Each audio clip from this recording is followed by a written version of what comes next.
Hi! இன்னைக்கு ஒரு mini vlog தான் பார்க்க போறோம். வாட் ஐ ஈட் இன் எ டே அப்படின்னு தான் பார்க்க போறோம். மார்னிங் வந்து 2 இட்லி, சட்னி, அதுக்கு கிள்ளி போட்ட சாம்பார். மத்தியானம் வந்து அதே கிள்ளி போட்ட சாம்பார், 2 ஆம்லெட் சுட்டிருந்தேன். எனக்கு எப்பயுமே ஏதாச்சும் ஒரு ஊறுகாய் இருக்கணும். பூண்டு ஊறுகாய் நான் எடுத்துக்கிட்டேன். அதே மாதிரி ஈவினிங் வந்து டீயும் வச்சுட்டேன். டீ குடிச்சிட்டு நைட்டுக்கு என்ன சமைக்கலான்னு பார்க்கும்போது எனக்கு 3 வேளையும் சப்பாத்தி இருந்தால் சலிக்காமல் சாப்பிடுவேன். சப்பாத்திக்கு அதே மாதிரி முட்டை பொரியல் ஆகட்டும், முட்டையும் எனக்கு ரொம்ப பிடிக்கும். முட்டையில் என்ன எப்படி செஞ்சு கொடுத்தாலும் நான் சாப்பிட்ருவேன். நம்மலாம் சப்பாத்தி மாவு அம்மாலாம் பிசையும்போது அதில் நம்ம நிறையா இந்த ஆர்ட்லாம் பண்ணி சும்மா இது பண்ணிகிட்ருப்போம். நிறைய மாவு வேஸ்ட் பண்ணி அம்மாக்கிட்ட அடி வாங்கின நாட்கள்லாம் எனக்கு ஞாபகம் வந்துச்சு நேற்று.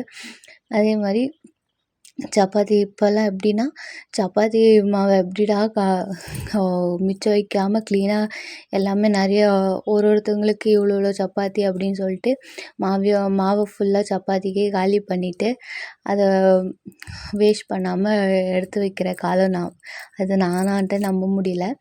அதே மாதிரி பூசணிக்காயில் தான் பொரியல் பண்ணியிருந்தேன் பம்ப்கினில். அதுவுமே சூப்பராக இருந்துச்சு. இது ஒரு மாதிரி ஸ்வீட்டாக காரமாக நல்லாயிருக்கும். யாருக்கெல்லாம் இந்த வீடியோ பிடிச்சிருக்கோ லைக் பண்ணுங்கள்.